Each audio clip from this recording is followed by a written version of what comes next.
বন্ধুরা, আজকে এমন একটা মাছ ধরার স্পটে এসেছি যেটা দেখলে আপনারাও অবাক হয়ে যাবেন। গুয়াংডং এর এই লোকেশনটা আমার বন্ধু চিয়ান ভাই দেখিয়ে দিয়েছে, আর সত্যি বলতে এত সুন্দর জায়গা আমি খুব কমই দেখেছি। চারদিকে পাহাড়, সামনে নদী, মাথার ওপর বাঁশের ছায়া আর সবুজে ঘেরা একদম শান্ত পরিবেশ।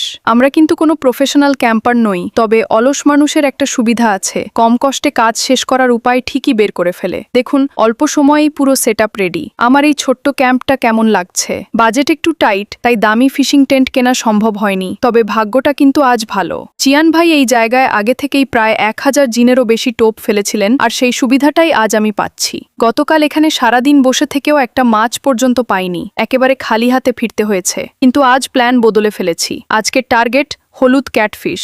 ব্যবহার করছি 8.1 মিটারের ফুয়ন বাইচুয়ান 318S রড। সামনে পানির গভীরতা 7 মিটারেরও বেশি, তাই লম্বা রড ছাড়া উপায় নেই। মেইন লাইন 1.5, লিডার 1.0 আর 5 নম্বর হুক সব প্রস্তুত। চলুন ছিপা পানিতে ফেলি। ওহ, কামড় দিয়েছে। 1 মিনিট। এ তো বেশ ভালো সাইজের একটা হলুদ ক্যাটফিশ। দেখে তো মনে হচ্ছে আজকের দিনটা দারুণ জমতে চলেছে। হলুদ ক্যাটফিশ ধরা এতটা সহজ হবে সত্যি ভাবিনি।